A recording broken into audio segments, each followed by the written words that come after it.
Hello and welcome to the Ice Guys. This is the show that takes you into the world of the National Hockey League. Every game, every day, from a betting perspective. With pro sports handicappers, Ian Cameron, Alex B. Smith, and various guests from the world of hockey and sports betting. And now, here's your host, Ian Cameron.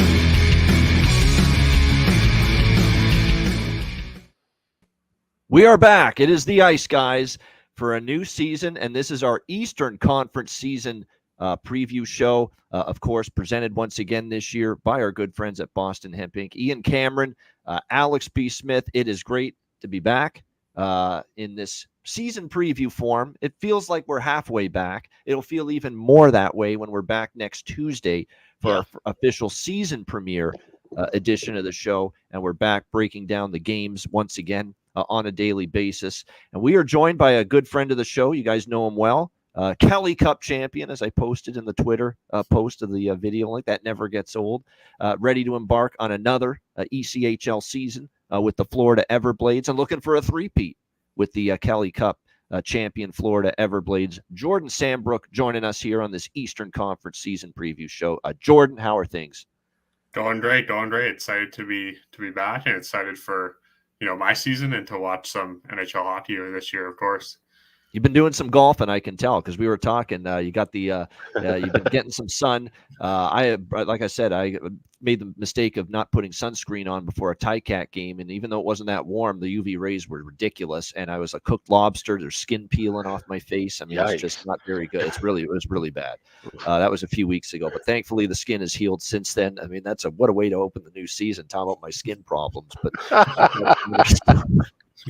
What a way to welcome back. Welcome back, everybody. I nearly cooked my face. How are you? How's everybody doing there? All right, good stuff. But how's the golf game going? How's the improving, I hope?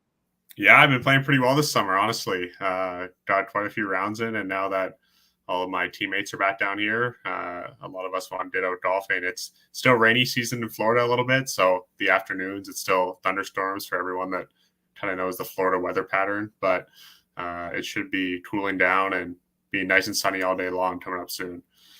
No doubt. And like I said, we'll have Jordan on the show a bunch of times this year to help us break down the games, and including today with the Eastern Conference season preview show. Alex, my friend, we've been doing this show for 6 years now? Seventh full year. Actually, 7 years today. 7 years today is when we did our first show back on another network. I was looking at that memory popped up on my Facebook today. So. Unbelievable. 7th full years now of doing this show, and yet you still get that tingling sensation every time we start a new season. Absolutely. I mean, it's almost hard to go to sleep, and you're jazzed up early in the morning, ready to get up and get after it. And this is going to be, we said it last year at the end of last year that we thought this season heading in was going to be something different and interesting, and there's been a lot of interesting subplots and stories already. The league doesn't have a lot of storylines, right? Like, it's not like the NFL or NBA. Certainly don't have all the crazy existential bullshit more often than not. But just as far as from a hockey on ice standpoint, there's a couple of interesting things to note we'll talk about today and tomorrow. But just looking forward to what's going to be, I think, a different field of the season. There's a lot of teams that are on the move, either going upward or downward. And I don't think we're going to see a lot of the same status quo come playoff time and come, Stanley Cup final time. I think we might see some things shaking around here or there, and that's going to make for a lot of excitement as fans, but hopefully we'll be able to catch wind of what all is changing as bettors throughout the year, because we want another successful season in our bankrolls as well as our viewing pleasure. No doubt. This is going to be a different preview show. You remember that the last few years when we've done season preview shows, we've basically talked about every single team, all 32 teams individually. And I remember there was, I think last year and even 2 years ago, like we would do like a 2-hour, 4-hour like season preview show, and we would talk about every team. So this year we've done something different, and this is probably the way we're going to go about it moving forward every year. Yeah. We do 32 individual team preview videos. And by the way, those were a lot of fun. We have made the Eastern Conference videos available today for free to everyone on the YouTube channel. And the podcasts, majority of them are uploaded, and the last few will be uploaded in the next couple of days.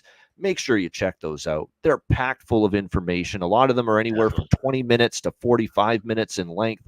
We asked everyone under the sun to join us pretty much, whether it was the Robinsons for the Dallas Stars, whether it was Jason Demers for San Jose and Utah, which was hilarious. Jason Demers, and a great breakdown from him. Yeah. Whether it was Jay Rosehill and Goose talking Toronto Maple Leafs, Jimmy Murphy talking Boston Bruins, Terry Edelman talking Minnesota Wild, Andrew McGinnis talking Montreal Canadiens, John Massey talking New York Rangers, Nick Earl talking about New York Islanders, Jarek Rubel talking Chicago Blackhawks. My goodness, Dana Lane joined us for 4 teams. Scott Spreitzer with Vegas, along with Dana Lane. Rich H. and Eddie Lack for the Vancouver Canucks, Nikita Kashersky, Washington, Ryan Garbett, Winnipeg. I mean, it goes on and on. We had thank you to all the guests is what I'm trying to say. Thank you for joining us and making those team season preview videos great, making them special. Eric Delarose, Nashville. Thank you for bringing up Nashville. I mean, it just goes on and on. All the people, Danny DeKaiser and Jason Williams, Detroit. I mean, it just goes on and on. How many different people, former players, viewers and listeners and fans of the show joined us. Friends of ours, goes on and on. Just the contributions everyone made and helping out Alex and I with those team season preview videos, Alex. And I know you second that. Thanks to everyone. Those were fun. Absolutely. Absolutely. Yeah, it was a blast. And we, like I said, over the last couple of weeks, getting everybody together and going over the different teams. Like I said, it made it a lot easier. Didn't want to bombard you guys with having 2-3 hour shows to watch. So we have the whole weekend to catch up and watch on any team you want. We have the playlist available in the Ice Guys channel. So if you go to the channel when you're done watching this program, you'll see that this program right now is at the top of the list, and then it goes everything in alphabetical order. Tomorrow will be the same fashion with the Western Conference, and then it'll lead all the way up to being ready for Thursday. We started recording those late August, and we just finished our last one last night. So there you go. It's been a nice run getting all 32 team previews done. So make sure you check those out in either YouTube video or podcast form. Now, because we've done all those 32 team season preview videos, we are not going in depth on every team here in this Eastern Conference season preview video. What we're doing instead is we're going to do a category discussion here on this Eastern Conference preview show. We're going to start with season point totals.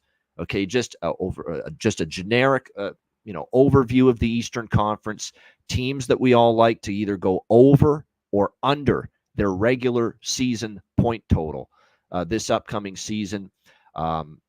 Let's start with you, Alex, because I'm going to do that more this year. I'm not going to be the first guy to talk about it this year like it's been for years. We're going to let someone else get the first crack at it throughout the year. Let's start with you, Alex. A season point total that you like. Just, it's interesting because as far as the East goes, the only thing that I really have season point total I'm looking through, I don't actually have anything that's an Eastern Conference team with a season point total. One that I would be looking at overall, well, in this case, leaning with, yes. So a lean with in this spot would be the Tampa Bay Lightning. That's a team that I felt, we talked about how they got worn down over the years of, you win 3 Eastern Conference titles in a row, you win 2 Stanley Cups, you make these runs. And over a period of time, your core guys are going to get worn down. Most notably of all, Andre Vasilevsky coming off of the back surgery at the beginning of last year, having to slide back in. He fared well considering all that was up against him, just being fatigued and coming off of a serious surgery for a goaltender. But eventually he ran out of steam. The rest of that club ran out of steam once they got to the playoffs. I think this is a team that is going to benefit from having a summer off. I think all the noise and all the kind of maybe displeasure that might be down there with people unhappy that Steven Stamkos is no longer a member of the Lightning after 16 seasons, I think that's going to fire up a lot of those newer guys in the locker room, most notably Jake Gensel, who, when we talk about player props, that's somebody I have a lot invested in. I think he's going to have an absolute monster year, and I think between him and a resurgence of Vasilevsky and that, I think this is a Tampa Bay team that could really make some big strides. And now we're talking about, we don't know what's going to happen with Boston as far as goaltending. Florida, the double Stanley Cup hangover, could that finally hit now? Toronto is still Toronto. Maybe Tampa Bay can find themselves right back up the top of the Atlantic Division. So that's actually a bet that I do have, plus 525. But I also would go over the season point total as well. There you go. So there we go. A lean to the Tampa Bay Lightning there with their under point total. This is not a lean for me. This is a bet. I'll go with one that I like, and it's also an under. We're going with the Pittsburgh Penguins under. This is a team that I just, when you look at this makeup, this is a defensively deficient roster. And I just don't see a lot of great shutdown D-men that are going to keep the fort, from getting penetrated and the pucks from going in this year. That's definitely a concern of mine with Pittsburgh. You're talking about, and look, the thing that really scares the hell out of me when it comes to the Pittsburgh Penguins this year, they got an unbelievable display of heroic play from the one and only Sidney Crosby. Where did it get them last year? It still missed the playoffs. And that's going to be the concern, is they're probably going to need every bit that kind of a year once again from Sidney Crosby this year when you talk about just the unbelievable season he had for the Penguins last season. He carried this team on his back, and he almost carried them and willed them in single-handedly with the 42 goals, 52 assists, and 94 points in 82 games last year for Sidney Crosby. And when I look at the team now around him, I see Brian Rust and maybe an Anthony Beauvillier, if you could believe it, starting the year as his left winger. This is a guy that's been bounced around like a ping pong ball the last couple of years. I mean, my gosh, Islanders, Vancouver, Chicago, Nashville, and now here he is in Pittsburgh. And we're going to rely on him now to be a top line guy. I know Crosby can make a broomstick look good many a night, but boy, oh boy, that's asking a lot right now of Anthony Beauvillier right here. Bunting, Malkin, and Raquel are going to have to really chip in, because you go down the rest of the lineup, and other than Drew O'Connor, boy, and unless Rutger McGroarty is going to get a chance, I think he's going to make the team. Maybe they're going to be better offensively if they can get something from him, but that remains to be seen. We're still talking about the first NHL sojourn for Rutger McGroarty, even though he's got quite a bit of offensive upside. Drew O'Connor showed flashes late last year. I like that kid. But after that, and maybe McGroarty, if he hits, am I going to get a lot from Kevin Hayes? Am I going to get a lot from? I'm not going to get squat from just Jesse Puljujärvi. I've given up on that man. Yeah. After what we've seen, Edmonton, Pittsburgh, you name it, where he's been in the past. I don't. We like our guy, Cody Glass Replace. He's here now from Nashville. This is a guy that we like. He works hard, but is he going to chip in offense enough for that from that bottom six is a question. And like I said, with this blue line, Marcus Pettersson, probably one of their better defenders in his own zone on that blue line, but injuries have marred him the last couple of years. Erik Karlsson, forget it. We know he's offense, not much defense. Chris Letang's defensive game has gone south. There's no question about that. That's concerning. And you know what's concerning? People say, wow, Matt Grzelcyk, nice addition. When the Boston Bruins aren't doing cartwheels to re-sign you, that's a red flag to me, because they know what it takes to craft a good blue line, right? And they didn't want Matt Grzelcyk back, or they certainly not at the price. So that's kind of a warning sign that maybe they don't think the best days of Matt Grzelcyk are still ahead of them. And now Pittsburgh's going to gamble that they are, and they're going to need him to be good. Because, like I say, there's a lot of not able defenders right now on this blue line. They're going to struggle a bit. Graves was kind of pushed around a little bit, kind of underachieving. People expected more from him. You're going to need something from the young kid who I think's got some potential with Jack Ebony and Jack St. Ivany. They're going to need something from him this year on that blue line. Showed a little glimpse last year what he can do, but for a full season, we'll see. And then you've got Tristan Jarry. And by the way, Nedeljkovic suffering an injury here, lower body here in preseason, week to week. Now, we're not trying to make Nedeljkovic out to be the second coming of Glenn Healy as a capable backup, but my goodness, we're talking about a guy that's, for his flaws and for the concerns we have with Nedeljkovic, you'd still like to see him there and available to back up Tristan Jarry. And now you don't have him, and you're going to have to throw maybe a Joel Blomqvist or Philip Larson in there behind Tristan Jarry, and you've got concerns in net. And you got concerns right away with Jarry, never mind who's going to play behind him. So, yeah, for me, it was pretty much fait accompli that we were going to bet Pittsburgh under their win total. You can see it anywhere in the 90.5 range right now as far as that win total number on the Pittsburgh Penguins right here. And I definitely think it's still a good good bet at the current number, under 90.5 points for the Pittsburgh Penguins. Yeah, that's problematic when you have Nedeljkovic go down, or either goalie has to stay fairly healthy for the year. But if you have to start playing Jari heavy minutes early in the season, that's really bad. If you, now you're talking about throwing him in the 60, 65 game range where we say that's the danger zone now for goaltenders. And for a guy who has struggled over the last several seasons, that wouldn't be the ideal spot to have him burn out at some point into the regular season if you don't have a capable backup. I'm going to have fun with that one. Yeah. For I understand the music with the music references. I'm going to have fun with that one all year. Ebony and Jack St. Ivany. Yeah. I'm going to have fun with that one. I enjoy that one. Jordan, let's go to you. Season point totals for a team that you're either in the Eastern Conference that you either like or are thinking maybe going to decline a bit this year. What's one season point or one team you would target for a season point total this year? Yeah, I haven't looked at the lines. Obviously, being a current player, we're not allowed to get involved with the NHL betting or any hockey betting for that matter. For sure, of course.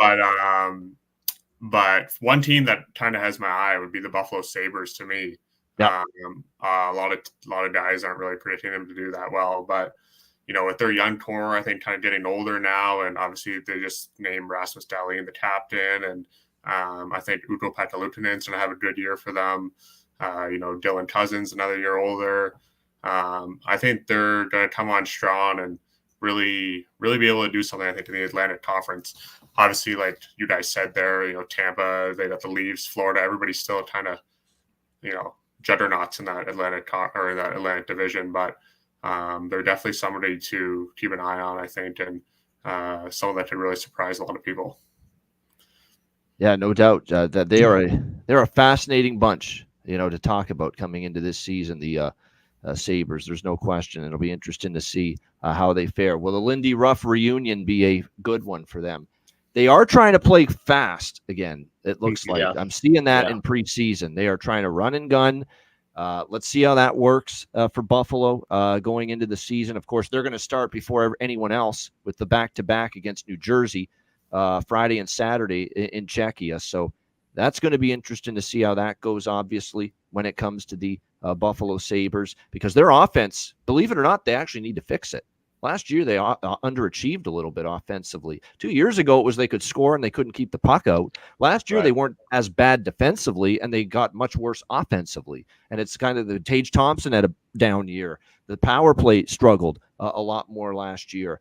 They are going to need to see if that offensive pop can come back. We know there's talent up front, and even with losing Jeff Skinner, to the Edmonton Oilers, you've got JJ Peterka, Tage Thompson. Peterka's good. I like what I saw from him last year. Yeah. Alex Tuck. I think Thompson's going to have a bounce back year. I actually like Tage Thompson. We'll get to this more with the season-long player props. That's going to be our next category. But Tage Thompson, I think we'll have a bounce back offensive year. I like Zach Benson. That guy really gave Buffalo good production for just a rookie, not even 20 years old last year. Dylan Cousins, is one of my favorite players in the league because of his work ethic, with the workhorse from Whitehorse, they call him. Absolutely outstanding. Jack Quinn, the mighty Quinn, Jack Quinn. If he can stay healthy, he's a good scorer. He can be for this team. Ryan McLeod, who they got in the deal with Edmonton, we'll see what he can do. He's got to be consistent. That's the big question. Jason Zucker now here as well. Sam Lafferty for a little speed in that bottom six. I definitely think they're going to be better offensively this year. Blue line, we'll see again. We'll see it with the experiment of Rasmus Dahlin being named the captain, how that goes for Buffalo. They just named him their new captain. Dahlin, Jokiharju, Byram Power, Samuelson, Clifton on that blue line. Clifton was kind of a disappointment last year. Let's see what he does this year because I expected more and better from him coming from that great pedigree of the Boston Bruins. And as Jordan mentioned, Ukko-Pekka Luukkonen picked a pack of pickled peppers along with Devin Levi. Big shoes for them to fill this year. They need them both to be stable, consistent, health, injury-free. And if they can deliver that, and we know Devin Levi, high ceiling, UPL at one time, high ceiling. And actually UPL had a great finish to the year last year. Can he carry that over to this year? That'll be interesting to see for Buffalo. I'm not even going to offer an opinion on Buffalo because if I stay under after being on the over every year and them disappointing me, this will be the year it goes over. But if I say over again, they're going to end up disappointing me again. I'm right there with you. I don't have a single dollar on the Buffalo Sabres futures wise because I'm not playing this game with them again. They have to prove to me that they're a team that can make the playoffs. I don't know if that's the case. I don't know if the rough reunion is going to be. I wasn't really high or thrilled on that. I'm not a big fan of coaching reunions necessarily, especially it was like, okay, this is a guy who seemed like he was playing himself out of every town that he might think that the game might be passing him by. So to bring him back after all these years, just for the sake of nostalgia, that's not what's gonna will this team toward a playoff appearance. They got to do a lot more. Like I said, Tage Thompson, we'll talk about him later. He's a guy who got to stay healthy the whole year. And I think he will be able to do that and be able to bounce back and be one of the better scorers in this league, something we've seen from him over the last couple of years. There's no question. I've already bet this already. Rangers over 100.5. And look, Panarin did get injured last night in a preseason game against the Devils. It was one of the TNT games last night, so we're going to have to witness that, see how significant it is. But I still think just asking them to be a 101-point team, as long as they avoid any and the most important guy to avoid injury on this team is obviously Igor Shesterkin. As long as he is able to be present for 82 games this year, I think they're a 101-point team minimum for the New York Rangers this year, especially when you factor in Carolina, who I've not bet under yet, but I lean under with Carolina.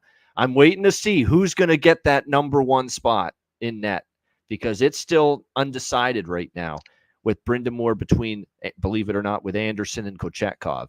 So I can't believe it. We're still, hesitant, reluctant to just give that young kid his fair chance to be the number one. But here we are. And so I'm waiting on that. If it's Anderson named the starting goalie to begin the year, I'll be pouncing on an under with Carolina.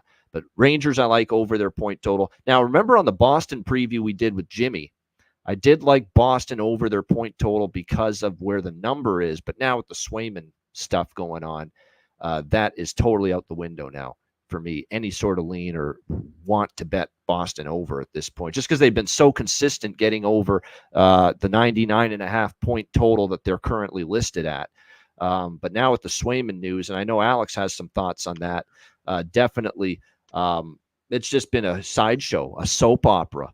My gosh, it's like a television drama playing out in real life right now with the Boston Bruins between Don Sweeney and Cam Neely on the team side and Jeremy Swayman and his agent on the other side. Is Swayman asking for a hefty price? Yeah, he is. But at the same time, Sweeney can't be just flapping his gums publicly to this degree about the negotiations. Do you hear anything from 99% of the GMs who are negotiating with a big-time UFA in the offseason about, this is how things? No, they keep their mouth shut. They let the negotiations take place behind closed doors, and Don Sweeney didn't do that.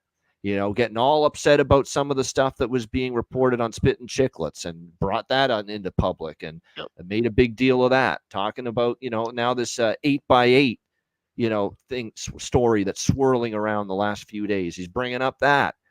Shut up and do your job as GM behind closed doors, behind the scenes, and work to get the deal done behind the scenes. Don't make it public fodder, because this is what you get when that happens. You piss off the agent and you piss off the player. And that's exactly what's happened here. Yeah, it's a trashy look, especially from Neely yesterday at the press conference. Says, "Well, I'd have 64 million reasons to play," and that, like I said, that you're now showing the hand that we all kind of knew you were holding in the first place, and offering. And then the reaction from the fans, and not just Bruins fans, but hockey fans in general, which led me and prompted me to ask the question on Twitter yesterday. If we were to cancel every goaltender's contract in the league right now, everybody's a straight up UFA, brand new deals. Who are you signing for $8 million or more per year? And then question 2 is, who are you signing for 8 years or longer? Because everybody's got issues up in arms about he's not worth $8 million. He hasn't played enough time to earn $8 million a year. My problem is more so the years. We're talking about all these different goalies, and we just talked about the different situations and scenarios of guys getting hurt, just the number, the workload balance amongst goaltenders. Do you really want to be committed to a goaltender for 8 years or longer? Hell, do you even want to be committed to a goalie for 7 years or longer? Everybody's worried about the money. The cap's going to continue to go up. So even if you sign somebody, yes, in 8 years, you will certainly end up getting a fair value shake if the cap continues to go up at the rate that it's going right now. Of course, things can happen. We saw what happened the last 5 years with the cap. You can't always be comfortable or assured that the cap is going to go up enough to make that contract more valuable as it goes on. So I pose back to the question again of who's really worth $8 million or more. You look at what's going on right now. Of course, Carey Price, while not playing, is still the highest paid goalie in the league at $10.5 million. Sergei Bobrovsky getting his $10 million a year, where he's at year 6 of that contract, a contract that we all unanimously across the board on any program or any Twitter account you saw slammed as a bad contract all the way until now. He leads them to a cup final. Then they go back to a cup final and win a Stanley Cup. Now I'm seeing revisionist history of everybody saying, oh, he's worth $10 million a year. You can't be worth $10 million a year on an 8-year deal. 7-year deal, excuse me, if you've only played well enough to earn that $10 million in 1.5 seasons. Because remember, he wasn't even the starting goalie that let them into the wild card race late in the season or game 1 of round 1 of the playoffs that year. So we can't have it both ways. Either his contract's good or it's what we all said it was for the last 4.5 years before, that it was shitty. So now you take him out of the equation. You have Andrei Vasilevsky at $9.5 million. Andrei Vasilevsky, 2-time Cup winner, Vezina Trophy winner, arguably one of the old school workhorse goaltenders who can actually go out there, play 65 games, look good, still give you 22 games and possibly take home a couple of awards at the end of the summer. That's a guy in my eyes that's worth way more than $8 million, maybe not more than 10, but somewhere in that range. Now you open up the floor to everybody else. So I open up the floor to you guys. Who else is worth $8 million as a goalie in the National Hockey League right now? Well, Shesterkin, obviously, but that's obviously low hanging fruit saying that. But yet he wants 12. Yeah, according to his people. So yeah, Vasi obviously still, even though he's a little older now, had some injuries. Had a down year last year. We know he's definitely in the mix because he's won a cup and he got to a cup final 2 years ago. Bobrovsky's got to be even in the mix, even with again, a lot of games, age creeping up on him a little bit. Still got to have him up there. So those are some of the ones that definitely stand out as of right now, in my opinion, with the goalies that deserve at least that amount. Jordan, what are you thinking here with this whole Swayman situation? I'll just ask you, who do you think it deserves at least $8 million? That's one. And two, do you think Swayman's going to end up back in Boston, or do you think they're going to end up eventually trading him? Yeah. I don't know. You guys kind of said all the ones that I think deserve the $8 million. Vasilevsky, Shesterkin. I mean, maybe there's some arguments for some other guys, but as of right now, I don't really see too many other guys. If the contracts were wiped and everybody got a new one, don't see too many getting more than that, or at least, should be getting more than that. To the Swayman situation, I think he will end up back in Boston. Personally, I think they'll get a deal done. Just from a player perspective, you want to get fair money, but also it comes to a point where you want to play. So I think this won't get dragged out too much longer, and I think they'll get a deal done eventually. And to the kind of wrap up with the crowd that's saying Swayman is not worth $8 million, he hasn't played enough. I don't know how good of a sample size you can get, as opposed to 132 games played, 79 wins, 33 losses, 15 overtime losses, and 12 shutouts, with a 2.34 goals against and a 919 save percentage. Like if that at 23 years of age doesn't count for $8 million, then yeah, if you're Boston, you have to trade him. If you don't think he's worth $8 million or more, then because he's not worth less than $8 million. Like, it's absurd to say that with those numbers he's worth less than $8 million. So if you're gonna haggle over 8 or 9, and here's the thing: as soon as the puck drops next week, I was saying this last night, his value now doubles, because you have Jonas Korpisalo and either Brandon Bussey or Michael DiPietro as your backup. And that is not a tandem or trio that will get you into the playoffs. So now, if you want to get into the playoffs this year, not waste another Brad Marchand season, not waste another David Pastrnak prime season, now his yesterday's price is not today's price, to quote Fat Joe. Now the $8 million, $10 million you're squabbling over, it's higher than that, because you need his goaltending right now. So they either have to move him Solo or and you sign. Busty might as well just Not gonna say do it. we're screwed. We're if punting that's on the what we get season. to that Yeah, point. you might as well sell off pieces and try to tank for the 1 year and rebuild next year if you're gonna go that route. And I don't want to hear this about Corpusalo yet with this. Oh, he's got a better blue line now. Well, I got to see it still. Because in LA, let's not forget with the Kings. I was gonna say he had down. a good team in LA. Yeah. Yeah. There's a decent blue line there. Okay, Ottawa and Columbus. I get it. Those teams weren't great defensively, but I've still got a lot to see from Jonas Corpusalo before I'm ready to say he's number one goaltender type material. All right, our next category for the Eastern Conference season preview, season-long player props. These are fun, over goals, over assists, over points. We've already mentioned some on these team preview videos.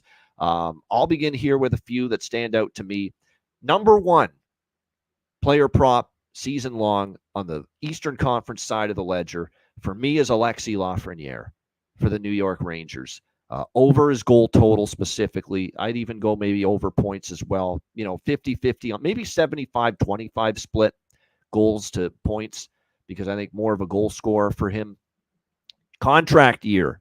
Again, I can't stress this enough. If you're going to bet season-long player props, you want to find the guys that are playing for the big money, that are in a contract year, that are going to have certainly the desire and the motivation to put up a huge year offensively and put up those big numbers.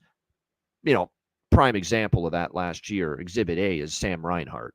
He was playing for the big money, playing for the big contract, and ends up with a 57-goal season for the Florida Panthers last year. And obviously he got paid in kind because of the season that he had by the Florida Panthers. But you look at Lafreniere, last year was finally that season where he looked like that number one overall selection, going back to the 2020 draft, coming off of a season, a career best 57 points, a career best 28 games. And what I like about Lafreniere, and this is something you got to look for in your research when you're betting season-long player props, can I count on this guy to play? Can I count on this guy to stay healthy for the duration of the season?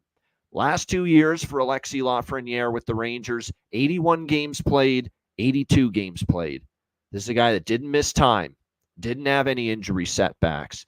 That is definitely something you have to factor into the equation.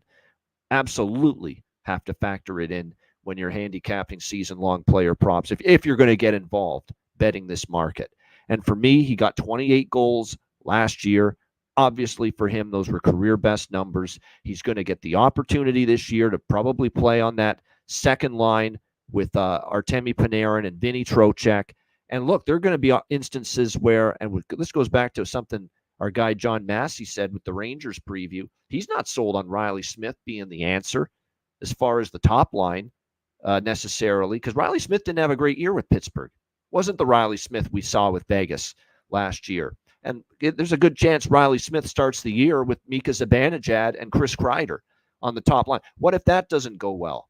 What if he struggles? What if the chemistry's not right? Then Peter Laviolette may not hesitate to move Alexis Lafreniere up to the top line with Zibanejad and Kreider and drop Smith down to the second line. And then he's going to get even more opportunity. But we'll get a power play time, regardless of whether he's on the first or second line. Again, he scored 28 goals last season, the most of his career for the New York Rangers. And I think he's got a very good chance. And, of course, the motivation factor, considering he's a UFA next season, to have the big year and to be able to put up the big numbers here for the New York Rangers. So when I look at this guy here, Alexis Lafreniere, coming into this season, I definitely think he is someone that's going to be motivated and certainly fired up to have a great season for this Rangers team. Lafreniere currently over 27.5 goals is something you can find at Bet365. It's around that number at other books too. I think he easily gets 20. I think he gets 30 minimum. And I think there's even a door open for him to maybe even be a 35 to 40 goal scorer type of player this year. So, yeah, over 27.5 goals. I like that more than the points, but I definitely have a piece of the points prop as well for Alexis Lafreniere this year for the New York Rangers. Let me see. That's posted at 62.5 in 61.5, 62.5, depending on which sports book it is. So I also like the over point prop as well for Alexis Lafreniere this year. Yeah, it's solid. I actually have a player prop that I like, and it's a teammate of Alexis Lafreniere's. It's not somebody you would expect to get a lot of points, but I don't need him to get a lot of points. I just need him to get 8. That's Matt Rempe of the New York Rangers. Now, obviously, the forward made a lot of noise last year for dropping the mitts and getting into some quality fights. He's going to do plenty of that this year, but I think he had a goal and assist in 17 games. And with that big frame, he's 6'7", 241, 245. We know he's going to park him in front of the net. I think that's going to be his role, is just kind of be the guy that screens the goalie and opens up space, opens up shot lanes for other guys on that line. That we might see him even inserted in some power play time. Think about the old Joe Quenneville usage of Dustin Byfuglien, how he used to have him screen the front of the net. If you have him in those kind of spots, 7.5 points over at minus $1.10, that's available at BetMGM.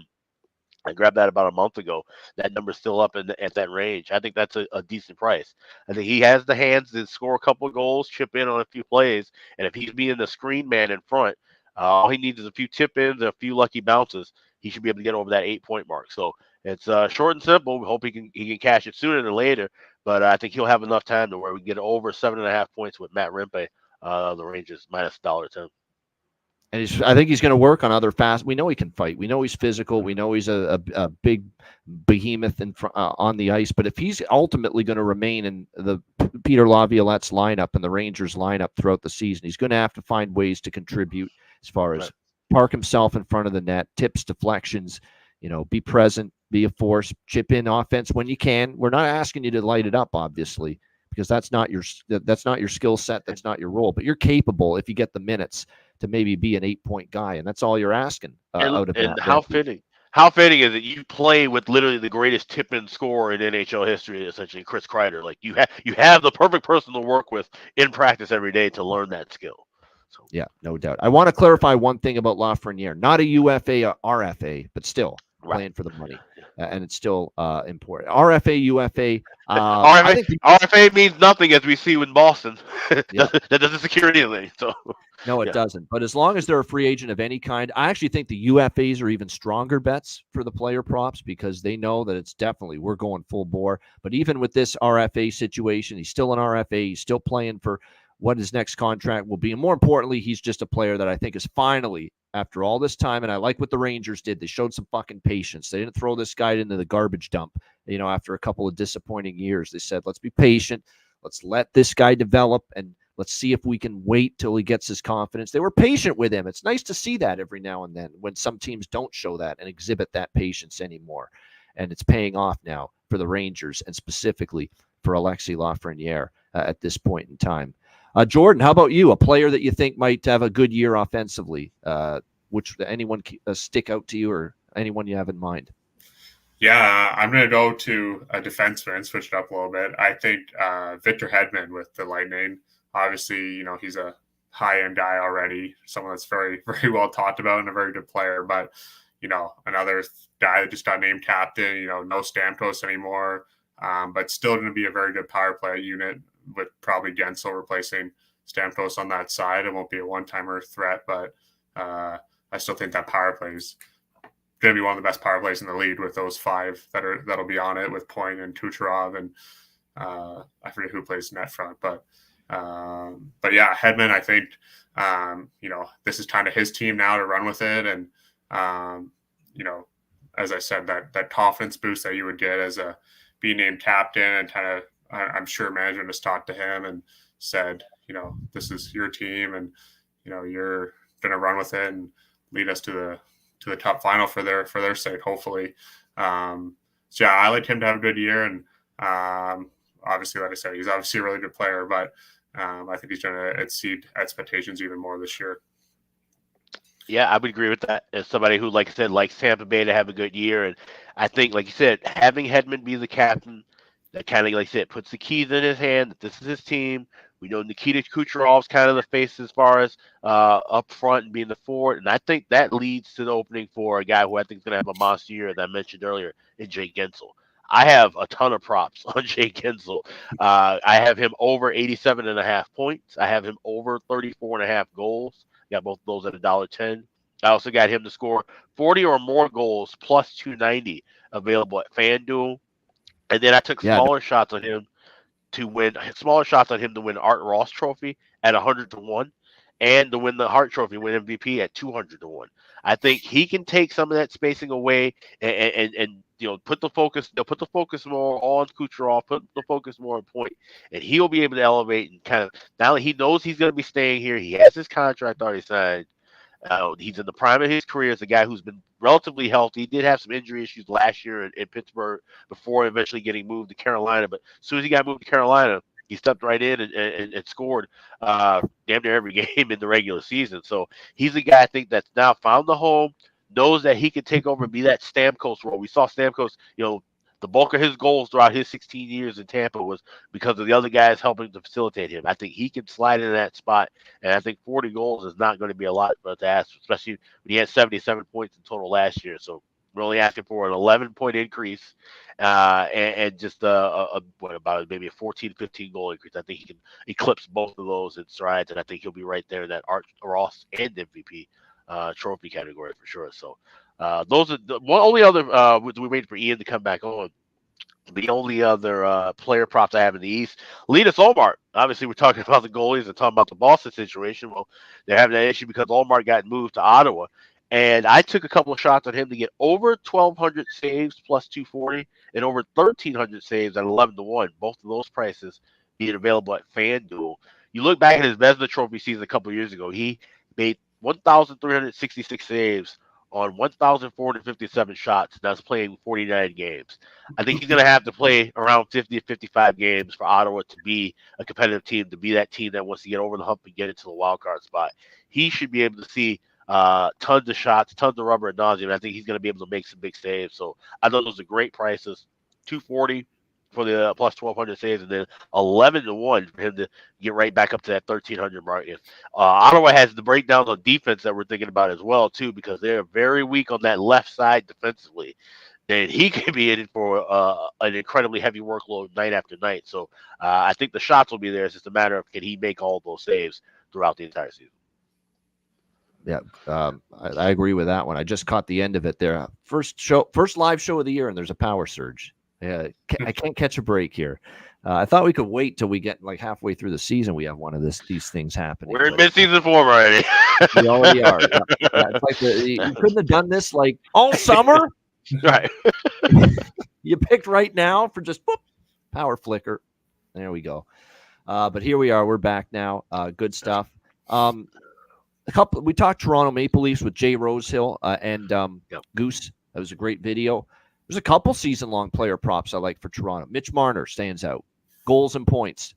He is a UFA, obviously, going into the next season. So Utah, and someone that's been trashed publicly by the fans for being soft and weak in the playoffs and all this scuttlebutt and just these rumors about him getting dealt in the offseason, that the Leafs were fed up with him and he needed to change his scenery, and Berube wasn't even going to give him the time of day, and didn't want him on the team. All of that's been pushed aside. He is going to be a Leaf this year. He's going to play out the final year of his current contract. And again, when you're on an expiring contract like a Mitch Marner, you are fired up to make the most of it. And I think when you look at Mitch Marner, his over goals, his over points props are worth a look. And I'd really like the Matthew Knies props for Toronto. Someone poised to take a big step. I know Jay Rosehill was in agreement with this on the Leaf preview video. The over, just to get 20 goals at FanDuel, you have to lay a price. It's a price worth laying.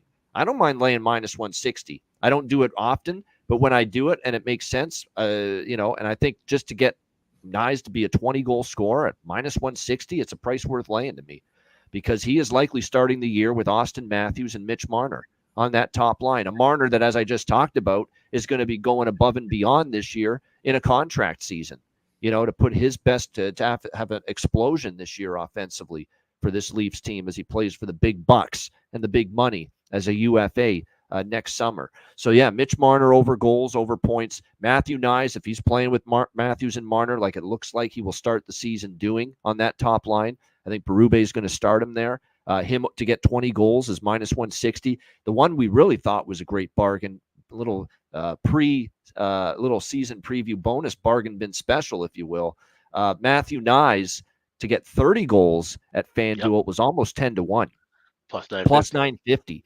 A really great price there at FanDuel. And if he not only thrives with Matthews and Marner, and he stays there for most of the season because he's thriving on that top line, then that 30 goals is absolutely achievable this season for Matthew Nyes. So, and look, Jordan, I know you're a Leaf fan. Am I smoking something thinking this, or do you agree with me here? I would agree with you. I think he's in for a big year too. You never know what they're going to do with Pacioretty. Pacioretty can, he hasn't even been signed yet, but I think he could play up and down that lineup. But I think they're going to give this opportunity to Nyes, and he's looked great there throughout his first 2 seasons, or season and a half, I guess it would be. But yeah, I think he's in for a big year, and kind of the same thing you were saying, Marner in a contract year, and Matthews with the C now. I hopefully that gives them that extra boost too, and like I said about Hedman, kind of lets them know that this is his team now, and I think that whole line's in for a great year.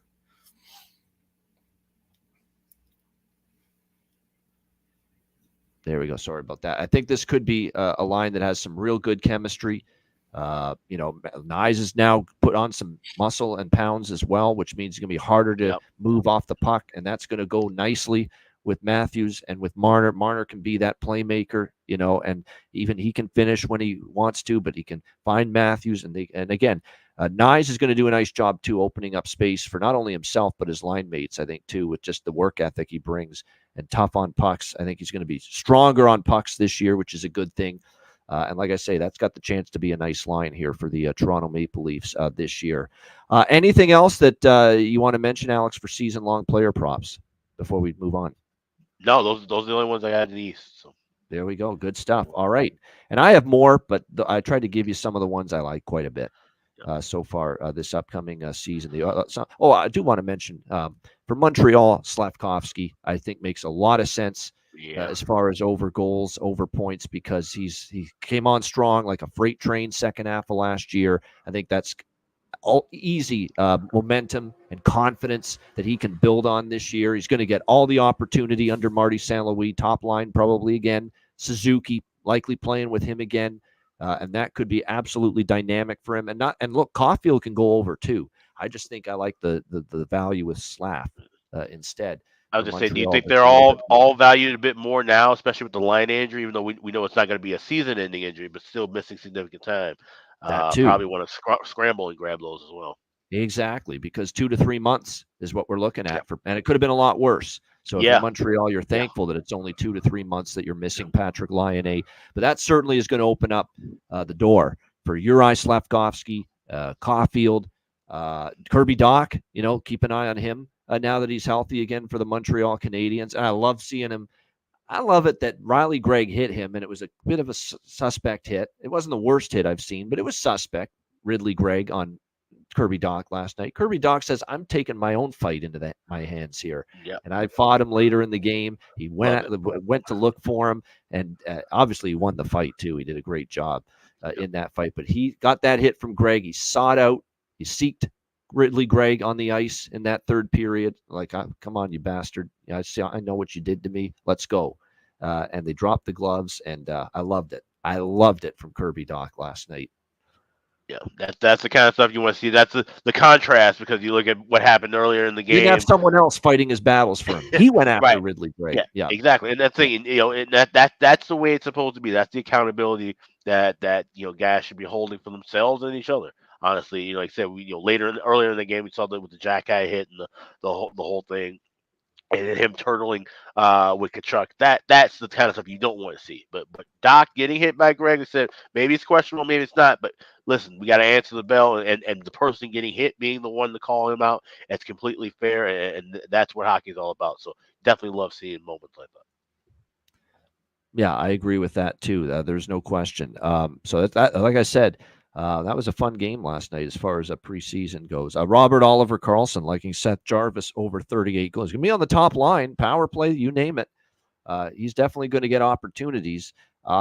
He's also had some weird cold spells, at times. And I've noticed that, especially last year. That's the only thing I'm hesitant there. Like, we're asking him to be a 40-goal guy. And I know we've seen it like in bunches the last few years, players scoring 40, 50, 60 goals.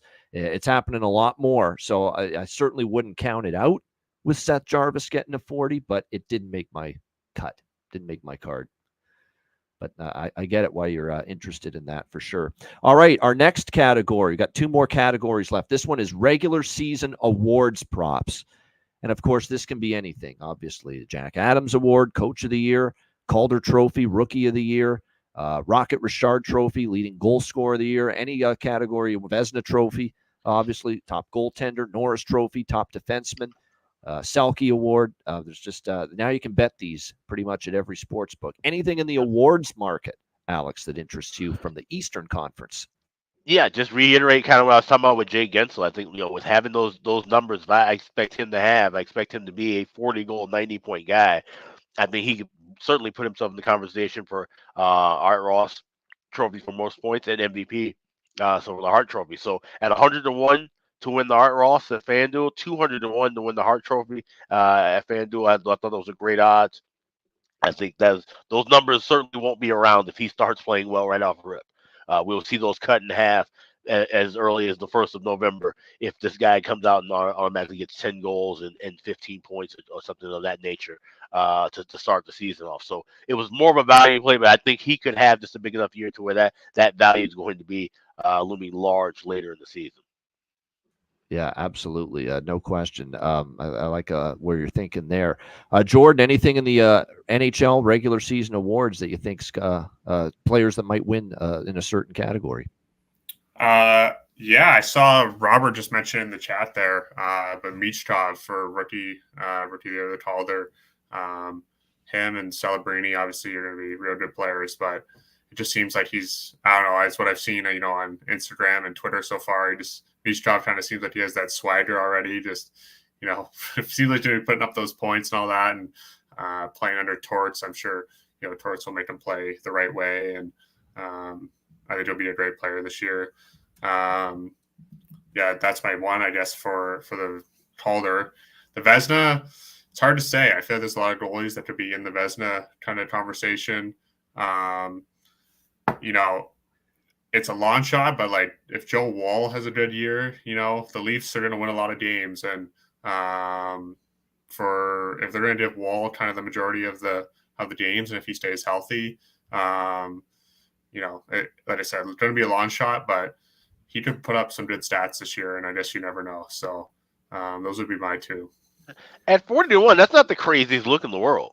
If Toronto can come out guns blazing and have we know they're a monster regular season team. So if they have one of those monster regular seasons, and he's the guy that's getting the bulk of the starts, he'd certainly be in the conversation. If you have a 40-1 ticket going into June where he's one of the 3 finalists, then you have some wiggle room to hedge off of that. So that's not a bad look at all, honestly. Yeah, I agree. I think that's certainly a solid price. There's no question when it comes to that market as well. For me, when I look at, and I remember I've got to remind myself now, Eastern Conference teams is what we're talking about here, because I know there was one I was just about to say, well, wait a minute, that's a Western Conference team. We'll save that for tomorrow with the Western Conference show. But as far as Eastern Conference, look, I know Sheldon Keefe for New Jersey is plus 650. I can't bet it at that price. I just can't. At that price, it's just I get it. This could be the most improved team. That's why he's the favorite, because you're taking a team probably in New Jersey with Sheldon Keefe from way out of the playoffs to probably in them, and maybe could make a run in the Stanley Cup playoffs. Although for me, I've got to still see it from this Devils team. The price is Berube at plus 900. I don't know, not the greatest value.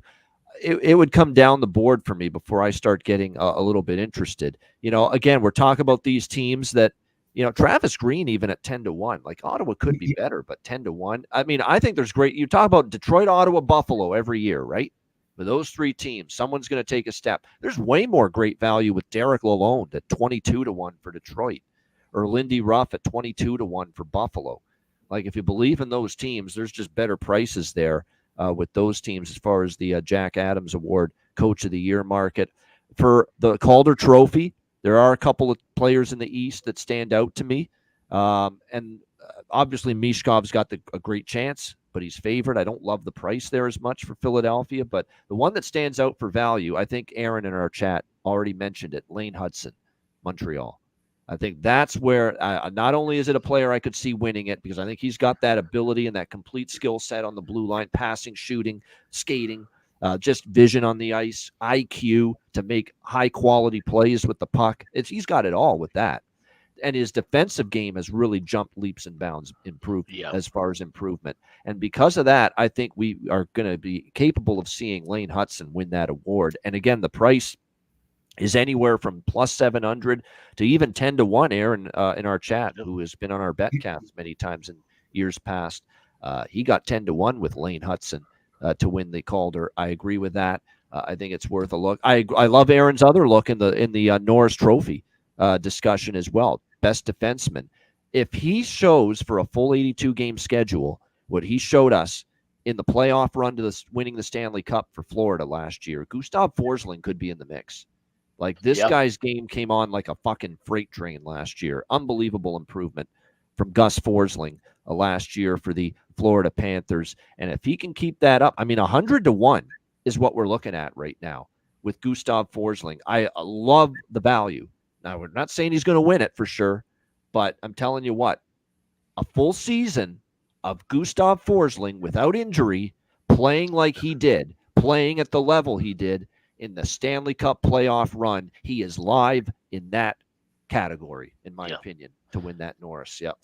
Those are the kind of props where, especially if you're in that kind of state or market where you can sell your props, you have something of that nature at 100 to 1, or like I mentioned with the Gensel, 200 to 1 in hand. You can find a way to sell that in the middle of the year and at least ensure yourself some profit. You don't have to necessarily try and wait around for the whole thing to cash. So at that price, that's something I might jump in and add to my portfolio as well with Forsling. Yeah, it's a good one. I think so. Of course, you've got last year's Norris winner, Quinn Hughes. You're not getting the price this year with Quinn Hughes, obviously, plus 700 this year to win it. I think of all the favorites, Makar, Fox, Hughes, Bouchard. Bouchard's not bad. You know who I'm targeting, and this is the favorite that I like. He's from the Western Conference. I got to save it for tomorrow.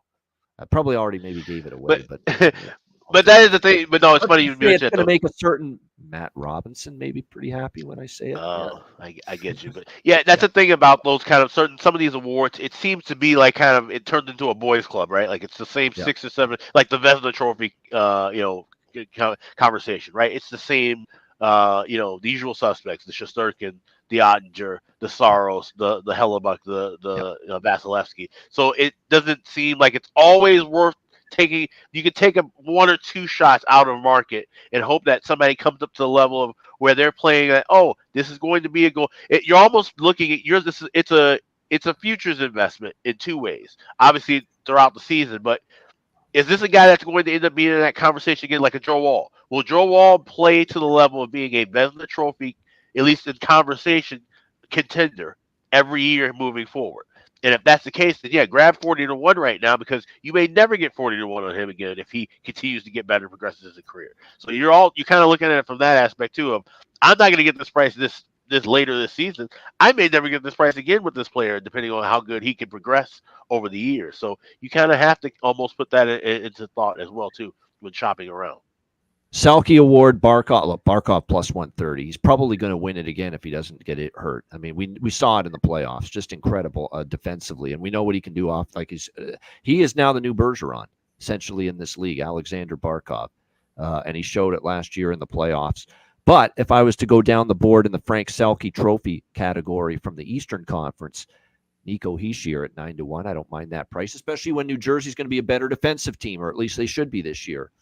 With bringing in Brett Pesce, with bringing in, obviously, guys that are going to help them defensively up front and on the blue line, and a better goaltender, obviously, in Jacob Markstrom. Even though we still got the fears of him giving up an early goal in a game, which he did a lot last year, he's still better than Vanacek, Schmid, Dawes, you name it, any goalie that New Jersey's had the last few years. So there's Blackwood. I mean, if you go back years, so absolutely, it's an upgrade. So they should be by default a better defensive team, and that's going to help Nico Hischier to try to become a Selke Trophy winner this year. So at 9-1 with him with New Jersey, I don't mind that. Really didn't get involved too much with the Art Ross because I'm not laying. It's almost a slam dunk. McDavid will win it -180, but my goodness, I'm not laying that price on a player award prop. You kidding me? There's just no way I'm going to end up doing that. And then really that's about it. Rocket Richard, as far as the lead goal scorer, I mean, Austin Matthews -110 in that category. Anyone in the Eastern Conference there that stands out to me right now? Not really. As far as that market, it's probably Austin's to lose, barring any significant injury. The Vezina Trophy, Shesterkin's the rightful favorite. You got Swayman in the Eastern Conference at 6-1. Sorokin from the Islanders 10-1. Believe it or not, this could be the year there's a little bit of value on Bassey at 12-1. Yeah. Tampa Bay Lightning. I think if there was someone I was going to look at, as I say, the price is pretty good value, bounce back year. Don't underestimate the competitive spirit and the competitor that is Andrei Vasilevsky. He knows he didn't have his best year last year. He knows he didn't have his best stuff. You watch him this year, different guy, I think. And the rest that he's going to get from finally no long playoff sojourn in the spring, that's going to help him as well. Do we put a pin in Swayman? Obviously, no one's going to bet 6-1 right now. There's no reason to. But if he gets a deal signed later on in the year, and this number drops down to, say, 12, 15, 18-1, he comes back and he's pissed the fuck off and it just has a hot run right out of the gate. And now all of a sudden it goes right back to 6-1. Do we put a push pin in his name in case of that happening, that they get this done after much deliberation, that he takes all his frustration out on all his opponents and plays has a Allmark-like season? It's not a bad strategy. I'll put it that way. Not at all. There's a lot of sense, and conceptually there's things I could see that could lead it to being a good way to go. There's no doubt. Matt Robinson, he'll be back Tuesdays and Thursdays next week and beyond on the show. Tortorella, Philadelphia Flyers for the Jack Adams. Yeah, I don't hate it. I don't hate it. The question is, will they be good enough as a hockey team this year to put Torts in a spot to win that Jack Adams award? There's one clear pick I like for Jack Adams, and it's something I'm going to mention tomorrow. Yeah.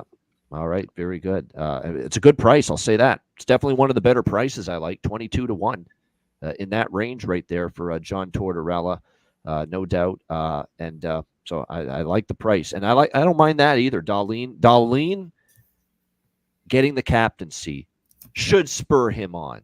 You're the leader now. You're the captain. His defensive game has definitely improved, the last couple of years. We know what he can do offensively. At that price, Robert Oliver Karlsson, it's not bad. Rasmus Dahlin, Buffalo. Again, though, the team's success kind of has to be there. I don't think there's many years, especially Norris Trophy, where if the team's success isn't there, they're going to give it to you. Like Quinn Hughes, why did he get it? Well, he had an incredible year, but the team's success was off the charts with the Vancouver. The team was really good, Vancouver last year. So it's definitely something you have to keep in mind with some of these awards props. Yeah, the player could have a great year. Will the team success follow? It is also something you have to keep in mind. This has been a hell of a show. Great stuff. And we're going to wrap it up with our final category. Of course, we got to wrap it up with this. Stanley Cup futures. That's right. And this can be anything. You could be saying teams you like to win their division, teams you like to win their conference, and, of course, teams that you like to win the ultimate prize, the Stanley Cup, in the 2024-2025 NHL season. Alex, we'll start with you. Division, conference, Stanley Cup futures, have at it. Yeah, only thing I have in the East, and I'll just tell you now, I don't have any Cup future on anybody at the moment. But I do have it on the Atlantic Division, the Tampa Bay Lightning, plus 525. I think that's a great price. They said Toronto, yes, they can always have a monster season, but then we know they can always regress. They're always a question mark. Boston, a gigantic question mark now until we find out who's going to be starting in that, who's backing up in that. And then, you have Florida. Like I said, the Cup hangover. Can that finally take place after what's been 2 very long years for them? They might start off a little slow and sluggish. That could leave enough space to where this Tampa Bay team refresh and re-energize, get off to a good start, and find their way toward another Atlantic Division title. I like that plus 525. So that's my only future as far as titles go. All right, there we go. The one and only future there for Alex B. Smith there in the Eastern Conference. Jordan, teams you like to win their division, their conference, the Stanley Cup out of the East. Where are you headed with that? Right now, I'm looking at the New York Rangers. I like them. Obviously, they've been a good team for a few years now, but Shesterkin's really taken that role. And, to win a cup, you usually got to have a pretty good goalie. So for him to kind of take that on, and obviously, you mentioned Lafreniere earlier having a good season, and, Panarin's going to have a good year. So I really like them to, take the Metro and, go far in the playoffs. I'm going to be biased again and say the Leafs. I mean, I think this is on paper at least. People have been saying it for 57 years. What's saying it for 58? Yep. Exactly. I always say my parents haven't even seen the Leafs win a cup yet. So, but I just think on paper, this is the best team they got. This is probably one of the best teams they will get with the D-core, with the depth at forwards. I think Pacioretty will be a great addition for them. Joe Wall and Stolarz and net. You still got Matt Murray there too. So I just think the depth of this lineup is probably one of the best they're going to get. During this time frame, I don't see them. Salary cap goes up, might be able to sign someone next year or the following year, but just with everyone they got now with Tanev and Ekman Larson and just expecting Matthew Nyes to have a good year, Marner contract year. We say it every year, but if this is going to be the year, I think this is going to be it. So we'll see. But those two are kind of on my radar. Great stuff. For me in the Eastern Conference, and I've got these two teams in all three ways to win the division, to win conference, to win the Stanley Cup. I've just got two as of right now. New York Rangers, Tampa Bay Lightning. Yeah, believe it or not, Tampa Bay Lightning. And this is just, to me, for Tampa Bay, look, this could be another, uphill battle for them this year. I'm not saying it won't. They've got to replace Steven Stamkos. This was a legend there in Tampa Bay, captain, leader of the team, everything he did offensively, everything he did in the community too, leadership in the dressing room, the whole bit. But you went to the next best guy you could think of as the new captain, Victor Hedman. He's going to be great, I think, in that role. He's going to, I think, have a great year. Jake Gensel's a great ad. He'll fit in nicely. Even though you lose Stamkos, that'll be a great fit there with Kucherov and Point. My question is depth scoring on the bottom six for Tampa, and my question is depth on their blue line. Is it as good as it's been in the past? Maybe, maybe not. But I believe in Vasilevsky bouncing back this year. And if Vasilevsky has a monster year, going to energized Point in the chat, just like I said, the depth is a concern, 100%. Forward and D. But if Vasilevsky overcomes those issues with a huge year in net, they're going to have a chance. They're going to be right there, not only to make playoffs, but be dangerous in the playoffs. And now you're finally getting value. You're getting them not the favorite to win the Atlantic. They're plus 450. Now you're not getting them as the favorite or co-favorite to win the conference. They're down around the plus 10-1 range to win the East. Now you're getting some value with them to win the Stanley Cup. They're not, 7, 8, 10-1 anymore. They're down closer to 18, 20-1 now to win the Stanley Cup. And that's the point. I think there's now finally a little bit of value with the Tampa Bay Lightning. And the New York Rangers, look, knocking on the door and close to breaking it down. And it's just when I look at the value, I find it still hard to believe New Jersey's being priced ahead of the Rangers. I mean, I know New Jersey's better. They're going to be a fun team to watch. Great team. Much better this year. But we've got New Jersey. They've gone wild in the betting markets. They're favored to win the Metro division. They're favored now in some spots to win the Eastern Conference even. They are the second favorite behind the Edmonton Oilers in a lot of books to win the Stanley Cup. I mean, we've just gone overboard with the pricing on New Jersey. Like, we know they're better. It's just this is a little overboard to me. So I think there's value with the Rangers. I think there's value with Tampa Bay. As far as Stanley Cup final predictions, we'll give the full prediction tomorrow, but I will only reveal the Eastern Conference Stanley Cup final pick right now. And for that, I will take the New York Rangers as my Eastern Conference representative in the Stanley Cup final. And no, you don't have to send me any gift money for saying that, John Massey, if you're out there. Let's do it. It's Sam Rosen's final year behind the mic on television for the New York Rangers. Let's have a magic season. And I just like the value now with the Rangers. You know, a hard fought, just ran into a Florida team that wasn't going to be denied in that Eastern Conference final last year. So my official Stanley Cup final pick out of the Eastern Conference, the New York Rangers. Alex, for you. Yeah, Energize the chat. That's just playoff picks. So I just mentioned I run off the teams I like in the East to make the playoffs, and then my pick to win the Prince of Wales. So out of the Atlantic, I like Tampa Bay, I like Florida, I like Boston, I like Toronto, and I think Buffalo finds their way being that last wild card spot team out of the Atlantic. For the Metro, I like the New Jersey Devils to make the playoffs, Carolina to make the playoffs, but I think the team that runs it all in the East is, like you said, the New York Rangers. So that is also my pick to win the East. All right, no doubt. Absolutely. And Jordan, for you, just one team out of the Eastern Conference that you think is in the Stanley Cup final this season. I think I'm going to be boring and agree with you guys. I do think it's going to be the New York Rangers. I just think, like I said earlier, they got it all. They're had the experience last year and everything, and I just think they're too good. And I'd love to say my Leafs, but I think the Rangers get through and get on to the Stanley Cup final in the East. All right, good stuff indeed. There you go. But we're not done yet, but we want to shout out everyone watching now live.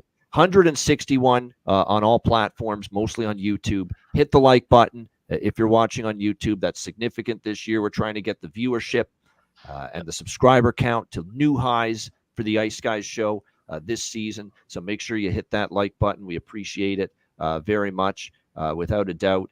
And like I said, we're back tomorrow with the Western Conference season preview show, just me and Alex tomorrow. And then on Tuesday, October 8th, we are back for good every single day, starting Tuesday, October 8th. The 7 days a week format you know and love returns with our official season premiere of the Ice Guys show next Tuesday, October 8th at 2:00 p.m. Eastern time. Before we wrap up, though, we've got best bets coming up. One single best bet for the Eastern Conference. It can be anything. It can be a season-long player prop, can be a season point total, could be a awards future, whatever it is. That's coming up. But before that, we've got to hear from our great sponsors, of course, our good friends at Boston Hemp Inc.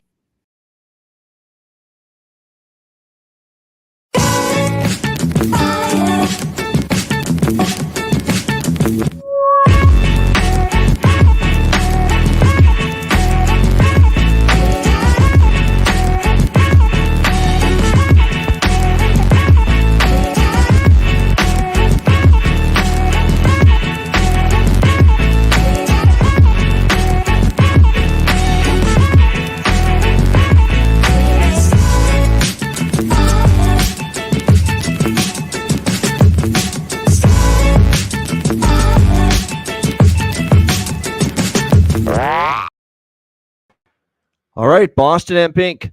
Back again, a great sponsor of the Ice Guys show. Check them out, 20% off all orders on the site using the code IceGuys at bostonhempinc.com. All right, best bets. Here we go. Again, these are futures best bets. Yep. So maybe don't go as heavily with some of them, especially if they're longer shots. But this is just a staple segment of the show. We're always going to deliver it. Best bets. Alex, we'll start with you. What do you like for best bet? Let's go Jake Gensel, the Tampa Bay Lightning, over 34.5 goals. You can lay that at $1.10. MGM DraftKings has that. They say I think he's going to slide in nicely and fill in the spot left by Steven Stamkos. 28 years of age, finally has a home, has a long-term deal. Knows this is going to be his club for the next few years to come. I think he's going to get a lot of offensive production, give a lot of offensive production to the Tampa Bay Lightning. So Jake Gensel, over 34.5 goals. That is my Eastern Conference future best bet. There you go. Eastern Conference future best bet. Jake Gensel, Tampa Bay Lightning, over goals. Jordan, what do you got? What's one you like the most? I'm liking anything on Mitchell Marner, honestly. As we mentioned earlier in the show, contract year, gonna have a big year. So, anything that he's got offensively, I think that's going to be a good one for this year. All right, good stuff. There you go. Mitch Marner in a contract year. I like it. Whether it's goals or points, both of them I think are worthy best bets. And mine, my best bet, it's also a season-long player prop. And I am going to go to someone I've already mentioned here on this show, and it is actually for making this announcement as to my best bet here, which is a season-long player prop. We are going to channel our best Rick Jenneret, rest in peace. Alexi Lafreniere for the New York Rangers. Yes, Alexi Lafreniere for the New York Rangers. If he was a Buffalo Sabre, I know that's what the great Rick Jenneret would sound like. But he is a New York Ranger, and we really like Alexi Lafreniere to get over 27.5 goals. Think about it. He got 28 last year. He's got the RFA season coming up. He's going to get the opportunity to play on the top six in the power play. Got the confidence last year, and I think he's at the very least a 30-goal scorer this season. So Alexi Lafreniere, New York Rangers, over 27.5 goals. That will be my futures best bet here for this Eastern Conference season preview show. Great stuff. It's great to be back in the fold doing this again.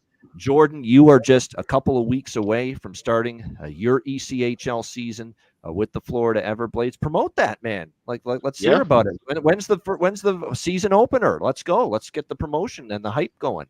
Yeah, so we got training camp opening on Monday. We got a couple preseason games next weekend against the Solar Bears, our big rival. And then our first game's on the 19th. You turn them into little teddy bears, though, when you play them, right?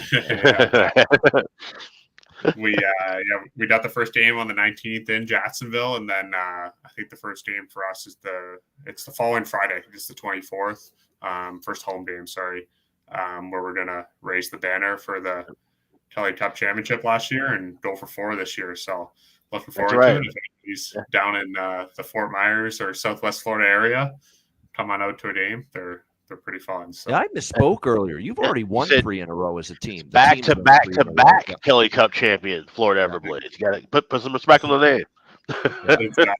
Exactly. So looking forward to a great year. Obviously, we got a really good team, and I know the boys are ready to go for 4. Ready to go for a 4th straight Kelly Cup championship. The Florida Everblades here in the East Coast Hockey League. And again, looking forward to seeing if Jordan and the boys can get it done. That would be something special. There's no question about that. You know, it's also something special doing this show throughout the course of the season and 7 days a week, again, starting next Tuesday. Jordan, thank you very much for joining us and helping us out with the Eastern Conference season preview. For Alex B. Smith and Jordan Sambrook, I'm Ian Cameron. Thank you for tuning in to our Eastern Conference season preview show, and we will be back tomorrow on Thursday, 2 p.m. Eastern, for the Western Conference season preview show right here on the Ice Guys.